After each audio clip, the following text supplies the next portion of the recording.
A wedding is the ultimate celebration of love and new beginnings. A day of white dresses, champagne toasts, and promises of a shared future.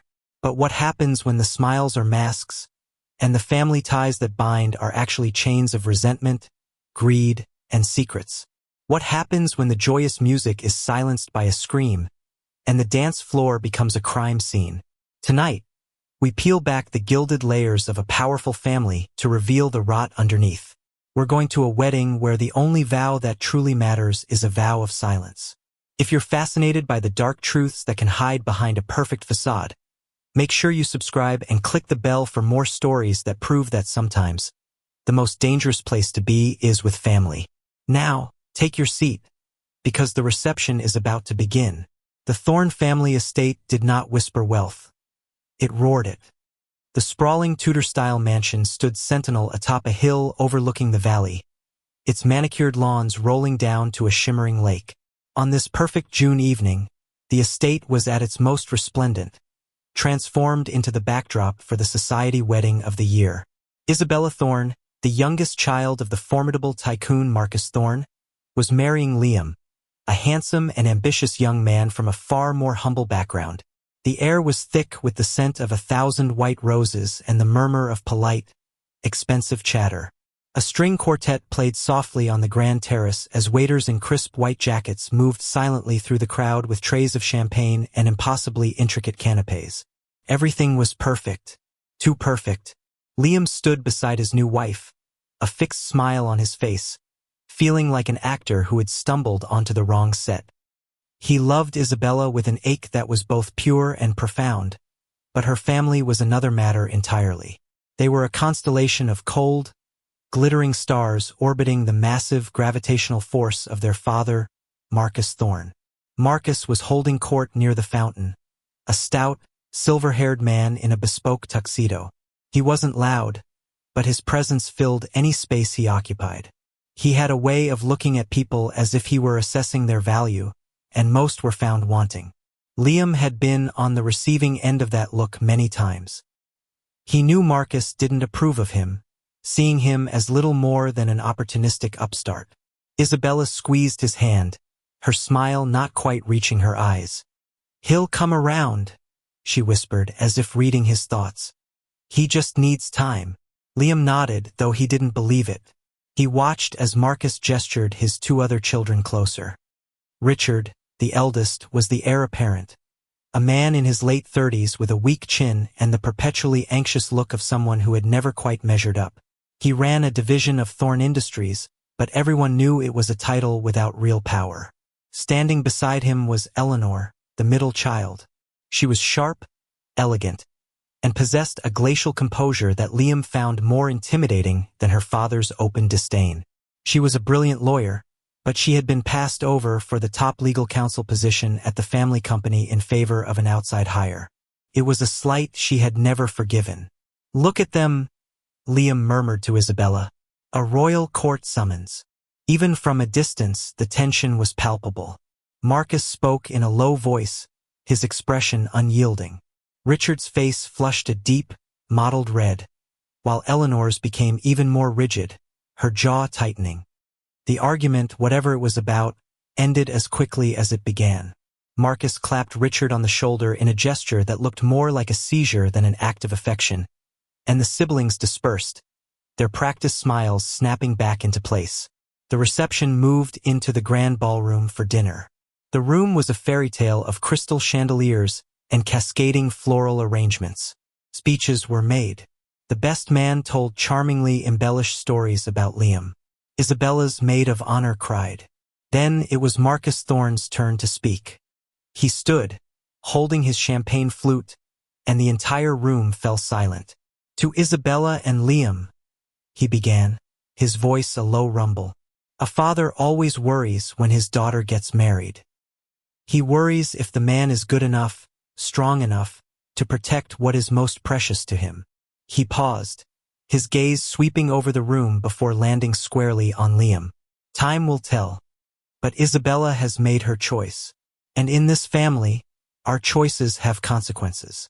It was a toast that felt more like a threat. A chill ran down Liam's spine. The rest of the dinner was a blur of exquisite food he couldn't taste and polite conversation he couldn't follow. He was acutely aware of the drama simmering just beneath the surface. He saw Richard chain-smoking on the terrace, his hands shaking. He saw Eleanor in a hushed, furious conversation with her husband. He saw Isabella's mother, Catherine, a woman who had faded into the background of her own life, watching her family with the sad, knowing eyes of a long-term prisoner. After the cake was cut, Marcus requested a word with Liam in his study.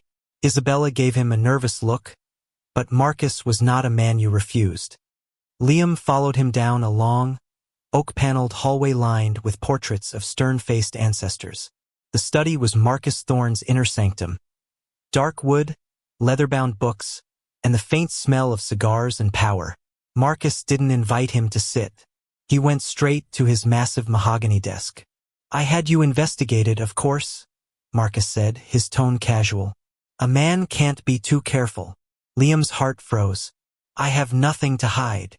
"Oh, I think you do," Marcus said, a cruel smile playing on his lips. He picked up a heavy, ornate silver letter opener from his desk, idly testing its sharp point against his thumb. "A little trouble back in your college days. A gambling debt that mysteriously disappeared. A friend who took a fall for you. It would be a shame if Isabella were to find out her new husband isn't quite the man she thinks he is." "What do you want?" Liam asked, his voice tight. "Loyalty. Obedience," Marcus replied. "You will do as I say in business and in this family. You will be my creature now. And if you are not, well, this marriage can be annulled just as quickly as it was made. Remember what I said. Consequences." Before Liam could respond, the study door opened, and a frantic-looking Richard stood there. "Father, I need to talk to you. It's urgent." Marcus shot Liam a look of dismissal. "We're done here." Liam walked out of the study, his mind reeling. As he closed the door behind him, he could hear the raised, desperate voice of Richard and the cold, cutting replies of his father. He found Isabella on the dance floor, and he pulled her close, trying to lose himself in the music, in her. For the next hour, he tried to pretend. He danced, he smiled, he drank champagne, but the festive atmosphere felt like a mockery. The golden hour of the wedding had passed, and a long, dark night was setting in. It was close to midnight when the first hint of real trouble emerged. Catherine, Isabella's mother, approached them, her face pale with anxiety. "Have you seen your father? He was supposed to make an announcement about the future of the company an hour ago. No one can find him." A search began, quiet and discreet at first, so as not to alarm the remaining guests. Liam, Richard, Eleanor, and a few close family members fanned out through the mansion. Liam felt a cold dread as he approached the study. He found the door was locked. He knocked. There was no answer. Richard, now genuinely panicked, used a key from a hidden spot above the doorframe. He turned the lock and pushed the door open.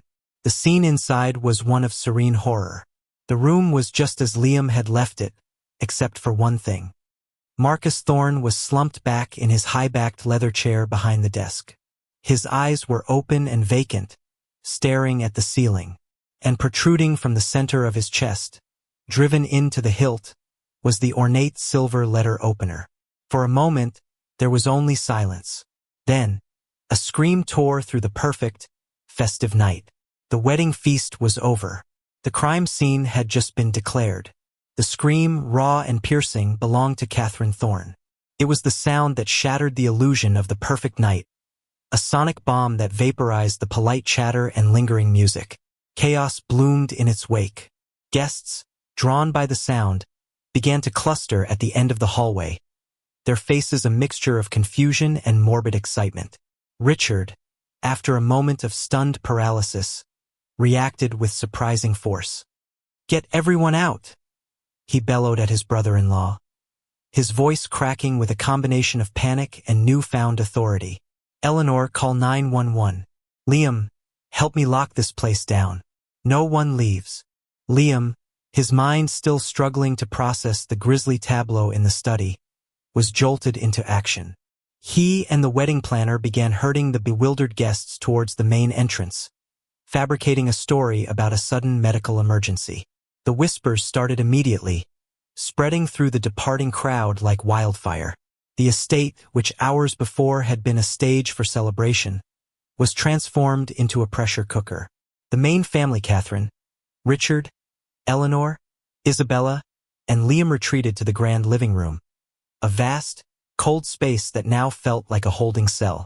They were joined by Eleanor's quiet, perpetually overshadowed husband, Robert. The silence between them was thick with unspoken accusations and a lifetime of resentments. Isabella was inconsolable, weeping in Liam's arms. Catherine sat ramrod straight on a silk sofa, her face a pale, emotionless mask, her shock so profound it looked like tranquility. Richard paced back and forth in front of the massive stone fireplace, muttering about the company, about the police, about the scandal. Eleanor was on her phone, speaking in clipped, legalistic tones, not to the police, but to the family's high-powered attorney. Every one of them had a reason to want Marcus dead. Liam knew it, and he knew that he, the outsider with a secret Marcus had just threatened to expose, was now the most logical, most vulnerable suspect. His perfect new life was already a smoking ruin. Detective Miles Harding arrived 45 minutes later. He was a plain-looking man in a rumpled suit, with tired eyes that missed nothing. He was not intimidated by the grandeur of the Thorne estate or the palpable arrogance of its inhabitants. He had seen enough murder scenes in wealthy homes to know that money didn't make people better. It just gave them more sophisticated reasons to kill each other. His first order was to separate them. He wanted to hear their stories before they had time to align them. He started with Richard, the new head of the family. "I found him," Richard stated, trying to sound authoritative but coming across as merely defensive. "Liam and I were there when I opened the door. The man was my father. This is a tragedy for our family." "When was the last time you saw him alive?" Harding asked, his voice calm and even. I spoke to him in the study earlier. Around 10:30, I think. We had a disagreement about a business matter. It was nothing unusual." "What was the disagreement about?" "That's a private family matter," Richard snapped. Harding just nodded, making a note. "And your whereabouts between then and when you found the body?" "I was on the terrace, speaking with associates. I needed some air." Next was Eleanor. She was cool, precise, and combative. She treated the interview not as a witness statement, but as a cross-examination in which she was in control. "My father was a difficult man," she said, her voice devoid of emotion. "He made many enemies.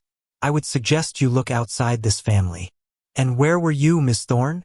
"On the south lawn with my husband," she answered immediately. "We were discussing the caterers. They were subpar. We were there for at least an hour. Perfect, unbreakable alibi for two." Harding interviewed Liam last. He knew he was walking into a minefield. He decided on a partial truth. "Marcus called me into his study. He wanted to welcome me to the family, to lay out his expectations," Liam said carefully. "And what were his expectations?" "That I take care of his daughter. That I understand the responsibilities that come with being part of this family." He omitted the part about the blackmail, the investigation, the threat.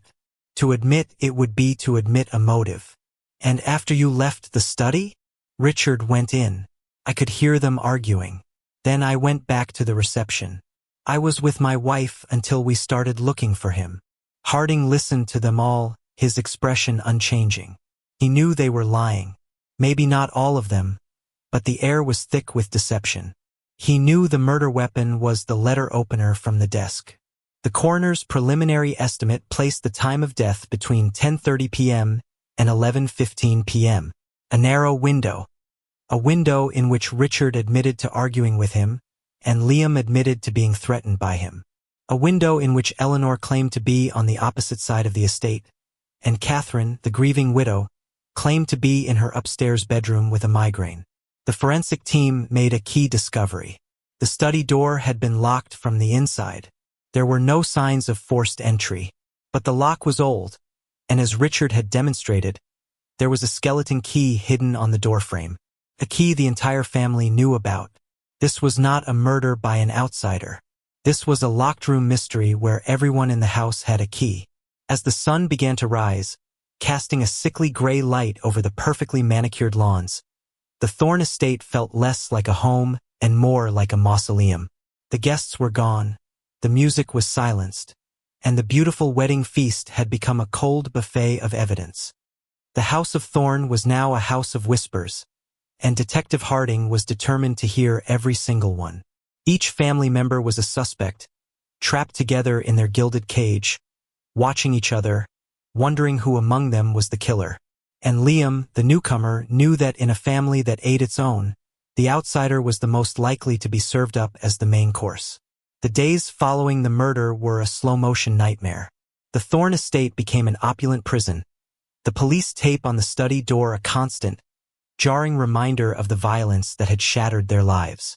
The family, trapped together by the ongoing investigation and their own toxic bonds, moved through the cavernous rooms like ghosts, their grief overshadowed by a thick, suffocating blanket of suspicion. Liam felt like he was losing his mind.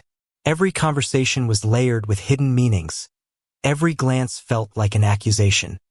Isabella was his only anchor, but her grief was so absolute that he felt guilty burdening her with his own fears. He knew, with a certainty that chilled him to the bone, that Detective Harding saw him as a prime suspect. The poor boy who marries the rich girl whose father conveniently dies on their wedding night. It was a story as old as time. Driven by a desperate need to protect himself and his new wife, Liam began his own quiet investigation. He knew this family's secrets were its currency, and he needed to find them before Harding did. He started in the one place he knew held the most power, Marcus's study. The room was still sealed, but Liam knew the house had other ways in. Late one night, he found what he was looking for in the main library. A false book on a high shelf that, when pulled, opened a section of the wall, revealing a narrow, dusty passage. It was a relic from the original construction of the house, a Prohibition-era secret that the Thorne children had used for games of hide-and-seek. It led, as he had hoped, directly into the back of a large closet inside the study. He slipped into the sealed room, his heart pounding. The air was stale, and the dark bloodstain on the Persian rug behind the desk was a gruesome focal point. He avoided looking at it, focusing instead on the desk. He knew Marcus was a meticulous man. If there were secrets, they would be here. He tried the drawers. They were locked. But in his earlier, terrifying conversation with Marcus, he had seen the old man fiddle with a carved lion's head on the side of the desk. He pressed it, and a hidden compartment clicked open. Inside was not a will, but a series of thin, coded ledgers and a single manila envelope. The ledgers were filled with numbers and initials that meant nothing to him. The envelope, however, contained a recent private investigator's report. It wasn't about him. It was about Richard. Liam scanned the pages, his stomach churning.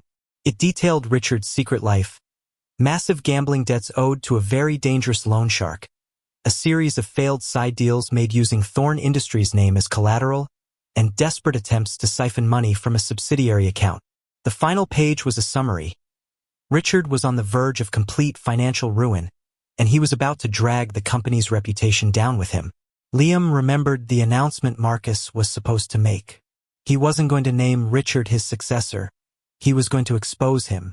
Suddenly, Richard's frantic desperation to speak with his father that night made perfect, horrifying sense. It wasn't a disagreement. It was a plea. The next day, the atmosphere in the house grew even more toxic.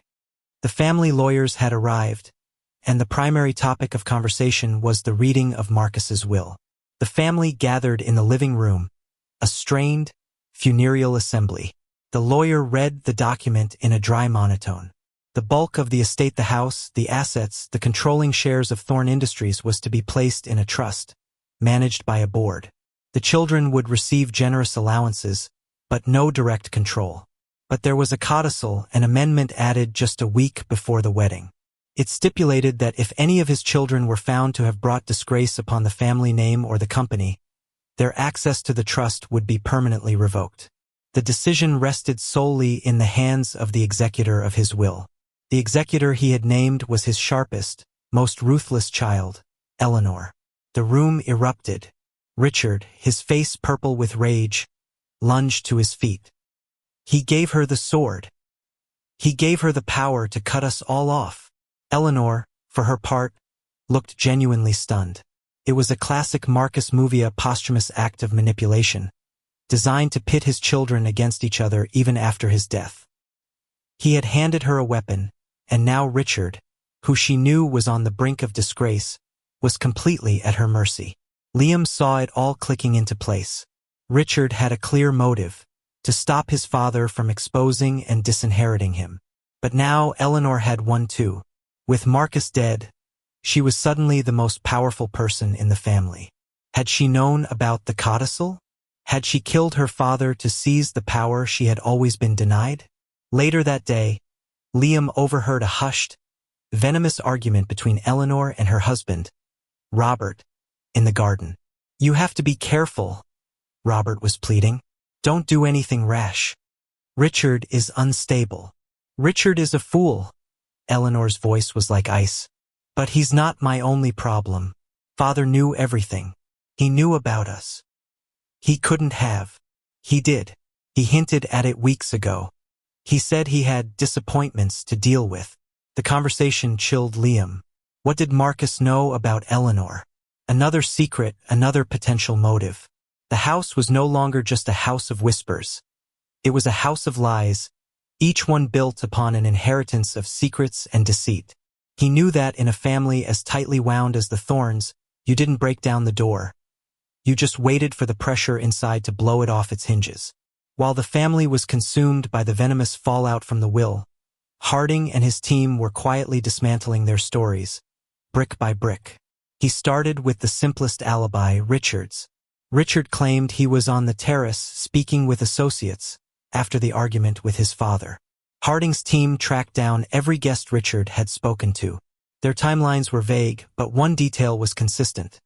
For a period of at least 15 to 20 minutes within the window of the murder, no one could definitively place Richard on the crowded terrace.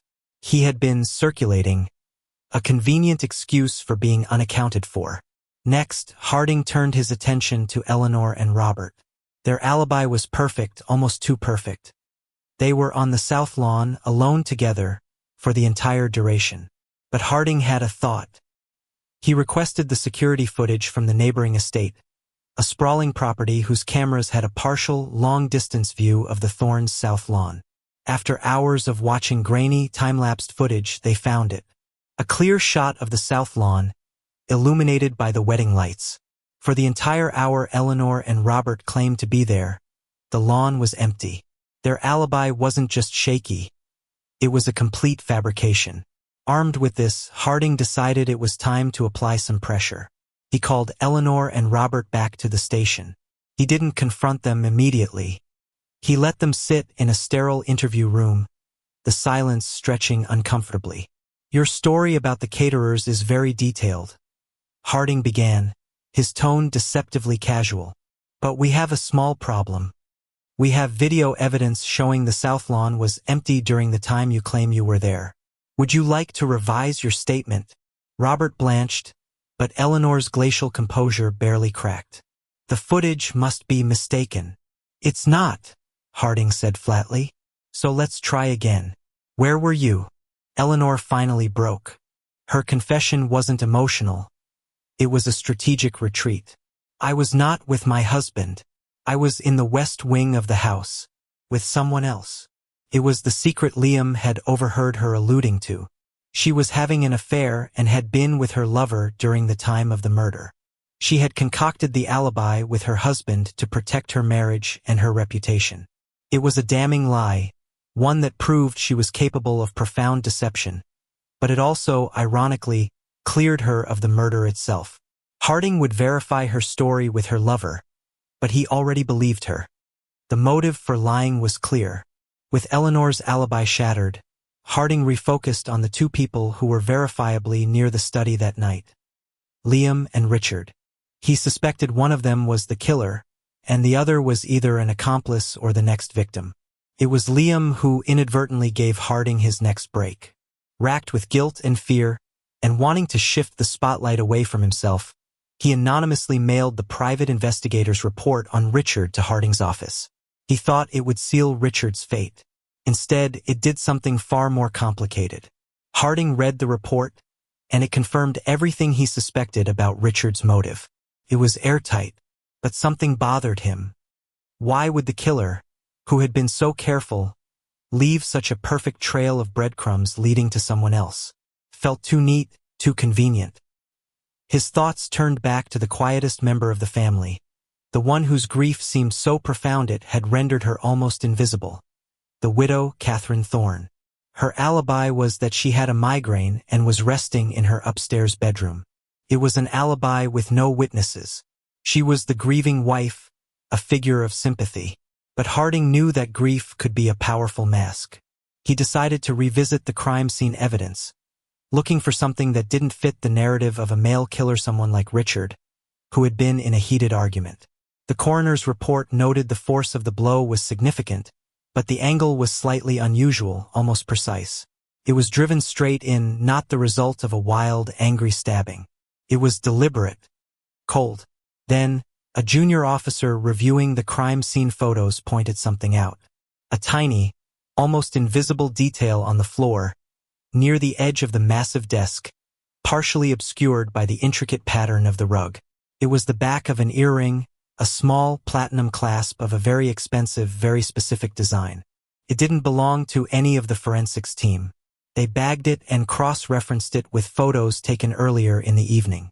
In a candid shot of the family taken just after the ceremony, Catherine Thorne was smiling faintly, and in her ear was a large, brilliant diamond earring. The clasp was a perfect match. The cracks had appeared in everyone's alibis. Eleanor had lied about her location. Richard had a gap in his timeline and the strongest motive. Liam had a secret his father-in-law was using as blackmail. But the smallest crack, the most overlooked piece of evidence, pointed not to the angry sons or the ambitious daughter, but to the silent, grieving matriarch.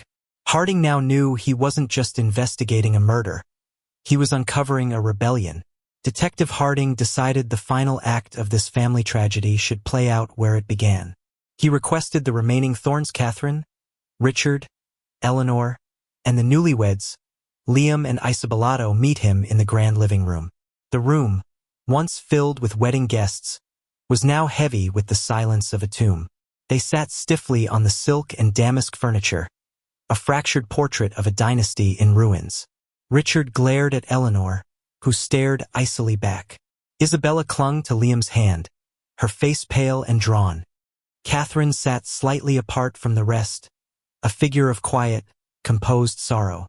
"We have concluded our investigation into the murder of Marcus Thorne," Harding began, his voice calm and measured, cutting through the tension. "We have uncovered a great many secrets in this house. Lies about finances, lies about fidelity, lies about the past." His eyes moved to Richard. "We know about your debts, Mr. Thorne. We know your father was about to ruin you.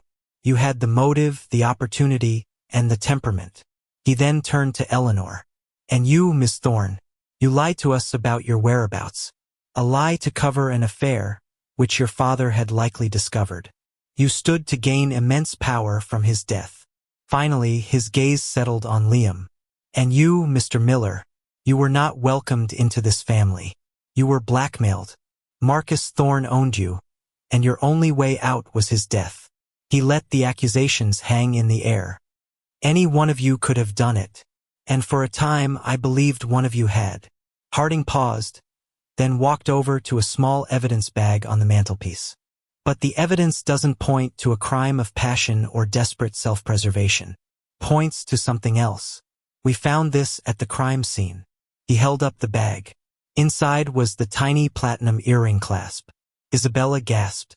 Liam felt his blood run cold. Everyone in the room recognized the design. They were Catherine's. Catherine Thorne did not move. She simply looked at Harding, her expression unchanging. "It must have fallen off earlier in the day," she said, her voice steady. It was found under the lip of the desk, Catherine, Harding said, his voice softening slightly. In a spot where it could only have fallen if someone was leaning over the desk. Leaning close, he laid out the timeline. He explained how her migraine alibi was unverifiable. He explained the precise, deliberate nature of the wound. He wasn't yelling. He was simply laying the facts bare. Richard's argument with Marcus was loud and violent, Harding continued. Anyone in the hallway could have heard it. Heard Marcus threaten to destroy his own son. After Richard stormed out, you went in. You used the key everyone knew about. He wasn't surprised to see you. You were his wife. Still, Catherine said nothing. It was Isabella who broke. No, she sobbed. She couldn't have. Mom, tell them it's not true. Catherine finally turned her gaze to her daughter, and for the first time, the mask of placid grief crumbled, revealing a well of pain and fierce, unyielding resolve. He was going to destroy you all, she said, her voice low but clear, resonating through the silent room. He wasn't just going to disinherit Richard, he was going to send him to prison for fraud. He wasn't just going to expose Eleanor's affair, he was going to make sure she lost her husband and her children. And you, she looked at Isabella and Liam, he wasn't going to let you be happy. He was going to own your husband, and through him own you for the rest of your lives. He was a cancer, cutting away pieces of this family until there was nothing left. She stood up, her small frame radiating an astonishing strength. I have watched him pit you against each other since you were children. I have watched him break you one by one. That night, I heard him threaten Richard. I knew he wouldn't stop. He was a monster, and there is only one way to stop a monster. She looked directly at her youngest daughter, her eyes filled not with madness, but with a terrible, tragic love. He was never going to let you be free, Isabella, so I gave you your freedom. That was my wedding gift to you. The confession settled over the room, a truth more brutal than the murder itself. Catherine hadn't killed for greed or for power or for revenge. She had killed to save her children the only way she knew how. She was a murderer, but in her own mind, she was a mother to the very end. As Harding quietly read her rights and led a compliant Catherine Thorne from the room, the family she had sought to save finally, irrevocably shattered. Richard was broken, Eleanor was exposed, and Isabella's new life with Liam was founded on the blood of her father and the sacrifice of her mother. The great Thorne dynasty was dead. The wedding feast had ended with a brutal killing, and the brutal truth was the only inheritance left.